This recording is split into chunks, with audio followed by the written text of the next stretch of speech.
All right, 7th grade, welcome to Decades Day. I'm your host, Miss O'Neill. Mr. Bauer is also doing this activity too. And we are making commemorative keychains for Decades Day using Shrinky Dinks. Okay, Shrinky Dinks are basically a shrinkable plastic film. So you'll start with something that's largely this big and it gets heated in the oven and it creates something that's a third this size and it's a slightly harder plastic. Okay, so you will then hook this to a keychain loop later on in your history class, and it'll be something for you to remember this day by. Before we get started with our activity, we only have about 40 minutes or so to create these. So we have limited time, so you will be assigned a seat on your way in. This seat you are to remain in the entire time, okay? If you need anything, an adult will help you just by raising your hand. Let that person know, okay, what it is you need. Secondly, just make sure that you're treating the supplies with respect. So all of the supplies that we have for you all today, some of these supplies are brand new. We want to maintain them so that all sessions can use them. Okay, so treat these with respect, remain in your seat. Okay, once the rules are out of the way, let me share with you what's going on. Okay, so we have 3 options today for students to create their commemorative keychain. So option number 1 is using the packet. You can create something that is largely design based, that has pattern associated with it. Okay, so each of these letters has a different pattern.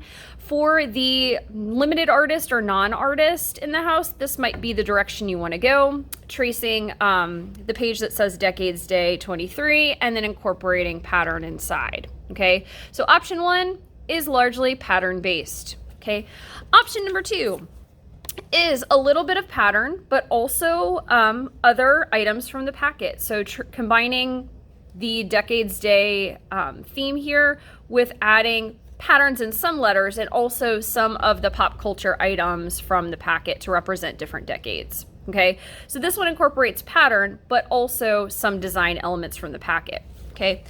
The last option is to have a commemorative keychain that largely is based on objects. So if you see really cool objects from the packet that you would like to trace, you can do that, okay? And then you can incorporate the word Decades Day 2023 or not. It's entirely up to you, okay?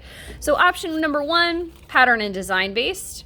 Option number 2, pattern and design based plus pop culture items.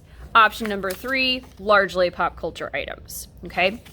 Now, the first thing you're going to do, you can pick up your packet along with me, okay?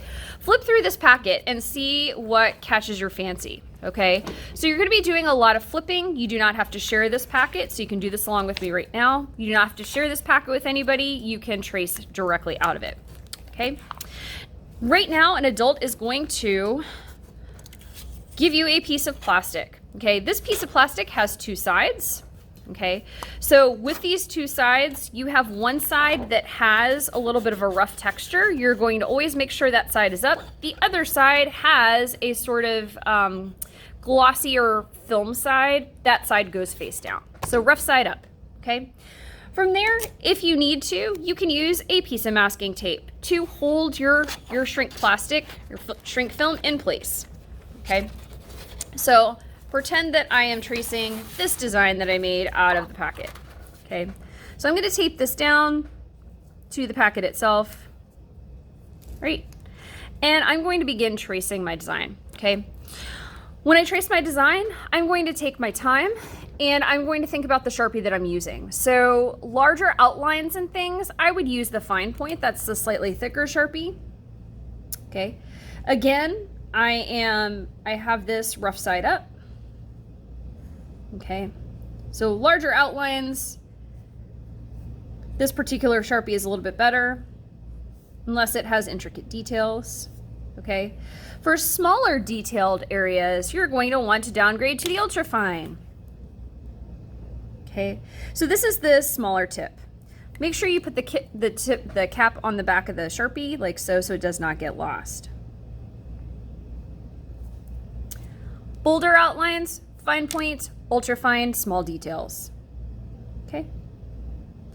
So trace different things out of the packet as you see fit, okay, to create your Shrinky Dink design.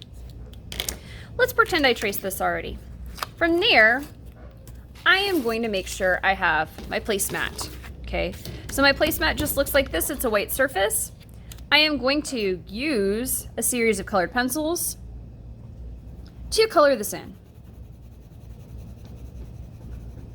Okay, as you color this in, you want to make sure that you stay inside the lines. If you need to sharpen your colored pencil, use the colored pencil sharpener at your table. You can do this directly over the bin. Okay, once it's completely colored in using good craftsmanship, raise your hand and an adult will take it from you. You will be given a number that is associated with your name for your history block. This will be how you get your Shrinky Dink baked in the oven by Mrs. Myers and how you will receive it back at the end. Good luck today. Please use your time wisely.